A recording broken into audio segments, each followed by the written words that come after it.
Good times and great music too, NURFM 103.7. Time to talk a little politics. We do that with our Professor of Politics from the University of Newcastle, Dr. Jim Jose, who wants to go to war today, or at least look at the conventions of how we get into one. Good morning. Good morning, Mark. Yes, it's interesting to sort of reflect the committee, the Joint Committee on Foreign Affairs, Defence and Trade. It's a joint parliamentary committee across both houses of Parliament, and they've recently concluded a review into the circumstances under which the Australian government or Australia commits itself to entering into armed conflict.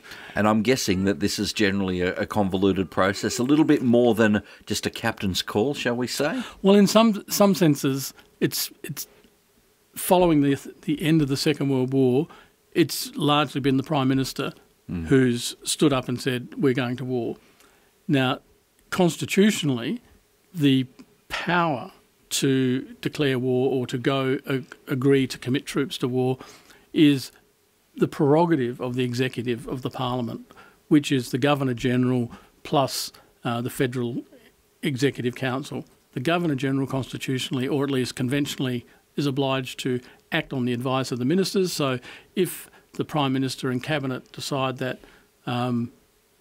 declaring war is appropriate, then that's what will happen, and the Governor-General goes along with it, the Crown goes along with it, so to speak. The interesting thing to think about, though, is that up until 1940, the late 1940s, if Britain declared war... Yeah, we kind of proxy war along, weren't we? We were obliged as part of the British Empire.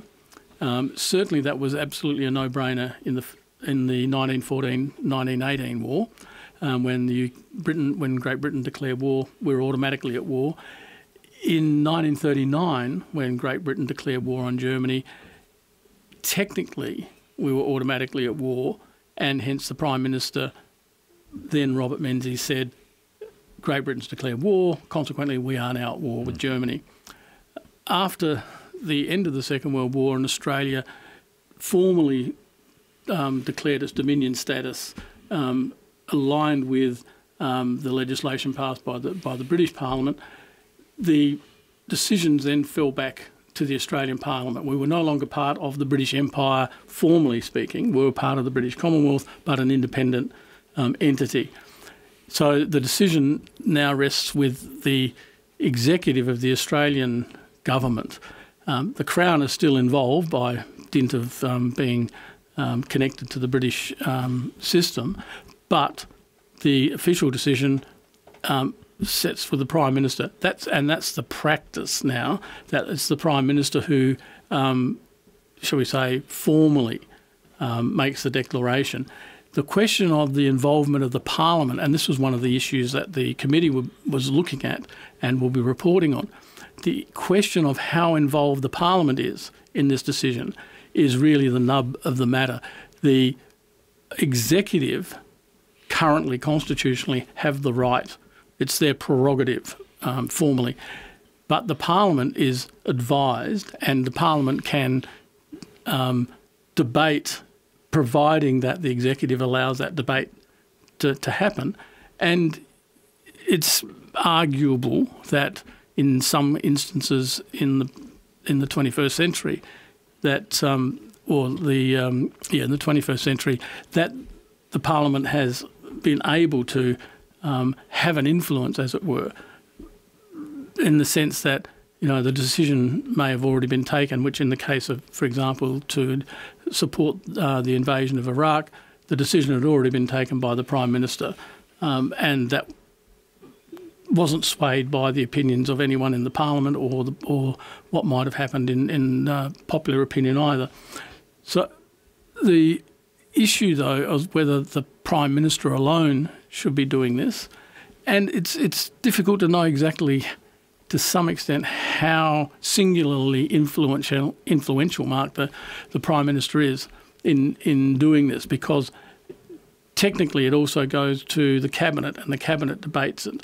And generally speaking, the Prime Minister would not go ahead with a particular course of action without having confidence that the Cabinet was in support, which then means that the party politics will come into play and ensure that the Prime Minister has control of the House of Representatives. Now, the question is, how far down should the decision-making or go? Because there would be a point where, yes, the Prime Minister and those people at the very top would get the absolute most secretive advice, but there would come a point where that would not be the case. I mean, you would just have to have those at that level being involved in the actual decision-making? Well, that's one of the issues that the committee also considered, and it'd be interesting to read what their actual analysis and findings are. But one of the issues is that the National Security Committee is one of the key committees that advises Cabinet, and it often gives advice which is clearly not publicly available, which means that the Cabinet is briefed on things that may not be known to others, briefed on issues that may, if made public, would undermine Australia's position or its capacity to wage war if it was necessary for it to do so. So there's that dimension of the national security issue that governments, or at least the Prime Minister, has to consider in terms of how much of this becomes a public debate, what can be discussed in public and in some senses what can't. But the overall decision to, I think, and this is what a number of people have sort of tried to get the committee to think about, that when it comes to taking a decision to go to war or not, that should be a parliament decision, not a cabinet decision, not an executive decision, but of the whole parliament, reflecting more the cross-section of views, perhaps, of the wider public, and not just simply the narrower views in the technical sense of, a dozen people in the cabinet, perhaps at times under the sway of a number of powerful individuals, or simply subject to their own sort of party politic position. So, Jim, what about if we look at one particular more contemporary conflict, such as, say, Ukraine, for example, where as opposed to other conflicts where, say, Iraq, Afghanistan, we've had a very direct involvement. But if something like this where we're not there per se, but we have given around $1 billion worth of gear and other support. So where would a situation like that fall into the realm of the likes of what we've been talking about, or is that kind of outside? In some senses it is outside, because it's not about committing Australian troops to a combat situation or committing Australian forces to some form of engagement in a war zone. What it is us committing resources to support a particular side of the conflict. And that's a different set of issues. We're not actually going to war. We are, in some senses, aiding a country that is at war, which involves other sorts of decisions. And it doesn't necessarily mean that